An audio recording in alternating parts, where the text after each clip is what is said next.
بسم اللہ الرحمن الرحیم۔ السلام علیکم ورحمۃ اللہ وبرکاتہ۔ میں ہوں قاری ولید اور اپنے چینل دی لیجنڈ آف اسلام میں ایک بار پھر آپ سب کو خوش آمدید کہتا ہوں۔ آج جس صحابی رسول کے بارے میں ہم ذکر کریں گے ان کا نام ہے حضرت ابو عبیدہ بن جراح رضی اللہ تعالی عنہ۔ حضرت ابو عبیدہ خوش شکل اور ایسے تیکھے خد و خال کے مالک تھے کہ دیکھنے والے کی آنکھوں کو سرور حاصل ہو، آپ سے ملاقات کرنے والے کی طبیعت مانوس ہو اور اسے دلی سکون میسر آئے۔ اس کے ساتھ ساتھ آپ خوشحال اور بہت ہی شرمیلے تھے، لیکن جب کوئی آفت آ جاتی یا کوئی مشکل کا وقت آ جاتا تو پھر آپ شیر کی طرح چاق و چوبند ہو جاتے۔ اس کے علاوہ آپ جلال و جمال، طبیعت کی تیزی میں چمکدار تیز تلوار کی مانند تھے۔ آپ کا نام حضرت عامر بن عبداللہ بن جراح تھا اور آپ کی کنیت ابو عبیدہ تھی۔ حضرت عبداللہ بن عمر رضی اللہ تعالی عنہ اپنے تاثرات بیان کرتے ہوئے فرماتے ہیں کہ قریش میں 3 ایسی شخصیات ہیں جن کے چہرے تمام لوگوں سے بڑھ کر حسین، جن کا اخلاق سب سے عمدہ اور جن میں حیا سب سے زیادہ پائی جاتی ہے۔ اگر آپ ان سے گفتگو کریں گے تو وہ قطعاً جھوٹ نہیں بولیں گے، اگر آپ ان سے کوئی بات کریں گے تو وہ آپ کو بالکل نہیں جھٹلائیں گے۔ میری نظر میں وہ 3 عظیم شخصیات ہیں۔ ان میں سے پہلی حضرت ابو بکر صدیق رضی اللہ تعالی عنہ، دوسری حضرت عثمان بن عفان رضی اللہ تعالی عنہ، اور تیسری حضرت ابو عبیدہ بن جراح رضی اللہ تعالی عنہ۔ حضرت ابو عبیدہ رضی اللہ تعالی عنہ کا شمار ان صحابہ کرام میں ہوتا ہے جنہوں نے اسلام قبول کرنے میں سبقت حاصل کی۔ آپ صدیق اکبر رضی اللہ تعالی عنہ کے اسلام قبول کرنے کے بعد دوسرے ہی روز مسلمان ہو گئے تھے۔ حضرت ابو عبیدہ بن جراح، حضرت عبد الرحمن بن عوف، حضرت عثمان بن مظعون اور حضرت ارقم بن ابی الارقم رضی اللہ تعالی عنہ حضرت صدیق اکبر رضی اللہ تعالی عنہ کے ہمراہ رسول اللہ صلی اللہ علیہ وآلہ وسلم کی خدمت اقدس میں حاضر ہوئے اور آپ صلی اللہ علیہ وآلہ وسلم کے روبرو کلمہ حق لا الہ الا اللہ محمد الرسول اللہ پڑھ کر اپنے مسلمان ہونے کا اعلان کیا۔ حقیقت میں یہ عظیم شخصیات وہ پہلی بنیادی ہیں جن پر اسلام کا محل تعمیر کیا گیا۔ مزید ڈسکشن سے پہلے ہمارے چینل کو سبسکرائب کر لیں تاکہ اس طرح صحابہ کے واقعات آپ کو بروقت ملتے رہیں۔ حضرت ابو عبیدہ نے مکہ معظمہ میں شروع سے لے کر آخر تک مسلمانوں کو پیش آنے والے تلخ حالات میں زندگی بسر کی۔ آپ اس شروع کے دور میں بھی ثابت قدم رہے اور ہر صورت میں اللہ تعالیٰ اور رسول صلی اللہ علیہ وآلہ وسلم کو صمیم قلب سے سچا مانا۔ لیکن میدان بدر میں حضرت ابو عبیدہ کو پیش آنے والی آزمائش اس قدر نازک سی کہ انسان اس بارے میں سوچ بھی نہیں سکتا۔ ہوا کچھ یوں کہ غزوہ بدر میں حضرت ابو عبیدہ نے بے خوف و خطر دشمنوں کی صفوں کو چیرتے ہوئے آگے بڑھتے جا رہے تھے۔ آپ کی اس جرأت سے دشمنوں کے قدم اکھڑ گئے۔ آپ میدان جنگ میں اس طرح چکر لگا رہے تھے کہ جیسے موت کا کوئی خوف ہی نہ ہو۔ آپ کا یہ انداز دیکھ کر قریش کے شاہ سوار گھبرا گئے۔ جو ہی آپ کے سامنے آتے تو وہ خوف زدہ ہو کر ایک طرف ہو جاتے، لیکن ایک شخص ایسا تھا جو آپ کے سامنے آ کر کھڑا ہو جاتا لیکن آپ اسے سائڈ پر ہو جاتے، اس کے ساتھ مقابلہ کرنے سے اجتناب کرتے۔ وہ شخص آپ کے مقابلے میں بار بار سامنے آتا لیکن آپ اس سے سائڈ پر ہو جاتے۔ بالآخر اس شخص نے حضرت ابو عبیدہ کے تمام راستے بند کر دیے، حتیٰ کہ وہ آپ کے اور اسلام کے دشمنوں کے مابین حائل ہو گیا۔ لیکن جب آپ نے دیکھا کہ اب کوئی چارہ کار نہیں باقی رہا تو آپ نے اس کے سر پر ایسا زور سے وار کیا کہ جس سے اس کی کھوپڑی کے 2 ٹکڑے ہو گئے اور وہ آپ کے قدموں میں ڈھیر ہو گیا۔ کیا آپ اندازہ لگا سکتے ہیں کہ یہ قتل ہونے والا شخص کون تھا؟ بلا شبہ میدان بدر میں حضرت ابو عبیدہ کو پیش آنے والی یہ آزمائش حساب دانوں کے حساب سے ماورا تھی اور ایسی نازک کہ انسانی قوت ادراک میں بھی نہ آ سکے۔ جب آپ کو یہ معلوم ہوگا کہ یہ لاش تو حضرت ابو عبیدہ کے والد عبداللہ بن جراح کی تھی تو آپ پریشان ہو جائیں گے۔ دراصل حضرت ابو عبیدہ نے اپنے باپ کو قتل نہیں کیا تھا، بلکہ انہوں نے میدان بدر میں اپنے باپ کے شکل میں ایک شرک کو نیست و نابود کر دیا تھا۔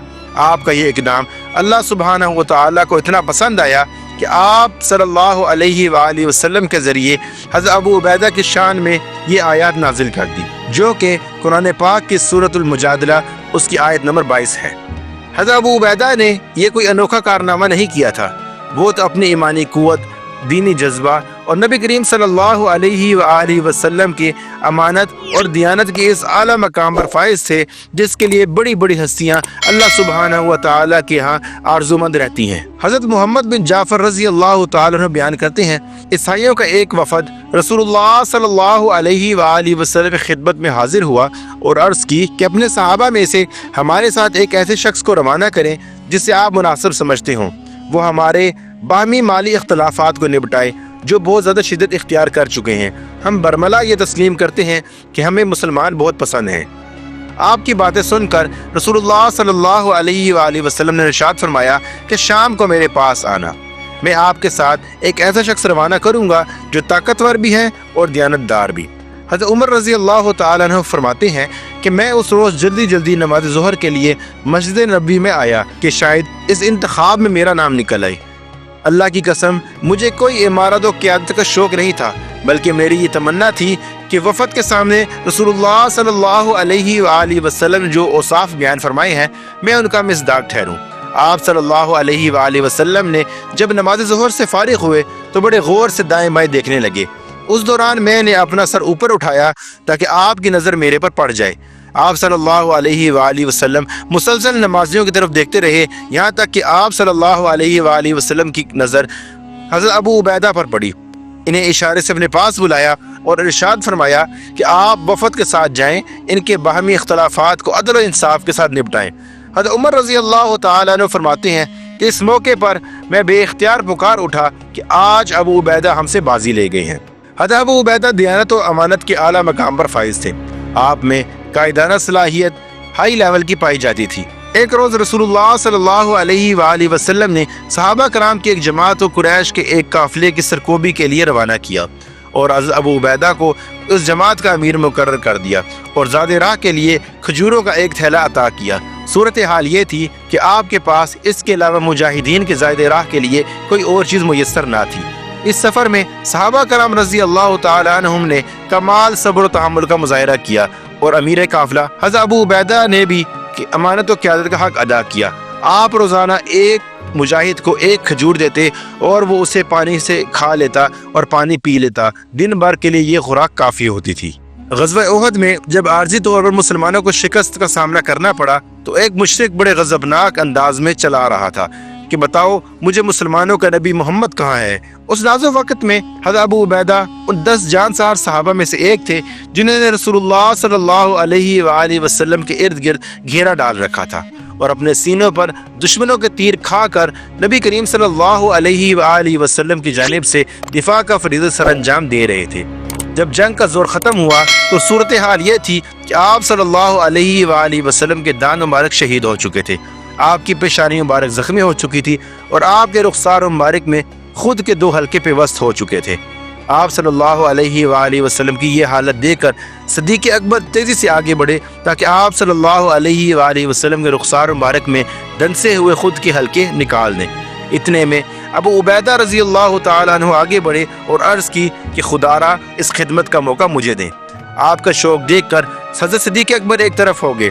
حضرت ابو عبیدہ کو اندیشہ تھا کہ اگر ہاتھ سے ان حلقوں کو نکالا گیا تو آپ صلی اللہ علیہ وآلہ وسلم کو بہت تکلیف ہوگی، تو آپ نے اس طرح کیا کہ اپنا ایک دانت مضبوطی سے ایک حلقے کے گرد پیوست کر دیا اور پورے زور سے دانت دبا کر اسے رخسار سے باہر نکال دیا، لیکن اس جستجو میں آپ کا وہ دانت ٹوٹ گیا۔ پھر دوسرے حلقے میں اپنا دوسرا دانت پیوست کیا اور اسی طرح دوسرا حلقہ بھی نکال دیا اور اس کوشش میں بھی آپ کا دوسرا دانت ٹوٹ گیا۔ حضرت صدیق اکبر فرماتے ہیں کہ اگلے دونوں دانت ٹوٹ جانے کے باوجود ابو عبیدہ نہایت خوبصورت دکھائی دیتے تھے۔ حضرت ابو عبیدہ تمام غزوات میں رسول اللہ صلی اللہ علیہ وآلہ وسلم کے ساتھ شریک رہے، یہاں تک کہ آپ صلی اللہ علیہ وآلہ وسلم اللہ کو پیارے ہو گئے۔ ثقیفہ بنی ساعدہ میں بیعت خلافت کے دن حضرت ابو عمر بن خطاب نے ابو عبیدہ سے کہا کہ اپنا ہاتھ آگے بڑھائیں تاکہ میں آپ کے ہاتھ میں بیعت کر لوں، کیونکہ میں نے نبی کریم صلی اللہ علیہ وآلہ وسلم کو یہ فرماتے ہوئے سنا ہے کہ ہر امت کا ایک امین ہوتا ہے اور اس امت کا امین ابو عبیدہ ہے۔ لیکن حضرت ابو عبیدہ نے فرمایا میں اس عظیم ہستی سے بھلا کیسے سبقت لے جاؤں جسے رسول اللہ صلی اللہ علیہ وآلہ وسلم نے اپنی زندگی میں ہمارا امام مقرر کر دیا ہو۔ اس کے بعد تمام صحابہ کرام رضی اللہ تعالیٰ عنہ نے صدیق اکبر کے ہاتھ پر بالاتفاق بیعت کی۔ حضرت ابو عبیدہ نے آپ کے دور خلافت میں معاون خیر خواہ رہے۔ جب صدیق اکبر نے اپنی وفات سے پہلے فاروق اعظم کو خلیفۃ المسلمین نامزد کر دیا تو حضرت ابو عبیدہ فاروق اعظم کے پورے دور خلافت میں آپ کے مددگار اور معاون رہے۔ صرف ایک حکم کے علاوہ کسی بھی معاملے میں کبھی کسی کی حکم عدولی نہیں کی۔ وہ ایک حکم کون سا تھا وہ ہم آپ کو بتاتے ہیں۔ واقعہ یہ ہے کہ حضرت ابو عبیدہ ملک شام میں لشکر اسلام کی قیادت کا فریضہ سر انجام دے رہے تھے اور بڑی تیزی کے ساتھ شہر فتح کیے جا رہے تھے۔ پورا ملک شام ابھی بھی فتح ہو گیا۔ اسلامی حکومت کی سرحدیں مشرق میں دریائے فرات تک اور شمال میں ایشیا کوچک تک پہنچ چکی تھی۔ جب فتوحات کا سلسلہ پورے عروج پر تھا، عین اسی موقع پر شام میں طاعون کی ایسی وبا پھیلی جس کی پہلے کوئی مثال نہیں ملتی تھی۔ لوگ بڑی تیزی سے اس بیماری کا شکار ہو رہے تھے۔ حضرت عمر رضی اللہ تعالیٰ عنہ کو جب اس نازک صورتحال کا علم ہوا تو فوراً ایک قاصد کو خط دے کر حضرت ابو عبیدہ کی ایک طرف روانہ کیا۔ خط میں یہ لکھا تھا کہ اگر رات تو میرا خط ملے تو صبح کا انتظار نہ کرنا، اور اگر دن کو ملے تو رات ہونے کا انتظار نہ کرنا۔ لیکن جب حضرت ابو عبیدہ نے فاروق اعظم کا وہ خط پڑھا تو فرمایا، مجھے معلوم ہے کہ امیر المؤمنین کو مجھ سے کیا کام پڑ گیا ہے۔ دراصل وہ ایک ایسے شخص کو باقی رکھنا چاہتے ہیں جو اس دنیا میں ہمیشہ باقی رہنے والا نہیں ہے۔ پھر امیر المؤمنین کو خط کا جواب لکھ دیا، اے امیر المؤمنین، مجھے علم ہے کہ آپ کو میرے ساتھ کیا ضروری کام ہے۔ میں اس وقت لشکر اسلام میں ہوں۔ آج مسلمان جس مصیبت میں مبتلا ہے، میں اس نازک صورتحال میں انہیں تنہا نہیں چھوڑ سکتا، نہ ہی میں ان سے جدا ہونا چاہتا ہوں، یہاں تک کہ اللہ رب العزت میرے اور ان کے متعلق اپنا فیصلہ صادر فرما دے۔ مجھے آپ اس سلسلے میں معذور سمجھتے ہوئے ان مجاہدین اسلام کے ساتھ ہی رہنے دیں، والسلام۔ جب یہ خط امیر المؤمنین حضرت عمر فاروق رضی اللہ تعالیٰ عنہ کے پاس پہنچا، اسے پڑھ کر آپ کی آنکھوں میں بے اختیار آنسو جاری ہو گئے۔ آپ کے پاس بیٹھے ہوئے صحابہ کرام نے آپ کو زار و قطار روتے ہوئے دیکھا تو فرمایا کہ کیا ہوا؟ کیا حضرت ابو عبیدہ فوت ہو گئے ہیں؟ فرمایا نہیں، لیکن موت اب ان کے بہت قریب آ چکی ہے۔ اس سلسلے میں حضرت عمر فاروق کا اندازہ غلط نہیں تھا۔ تھوڑے ہی عرصے بعد جناب ابو عبیدہ کو طاعون کی بیماری لگ گئی اور وہ اس خطرناک بیماری میں مبتلا ہو گئے۔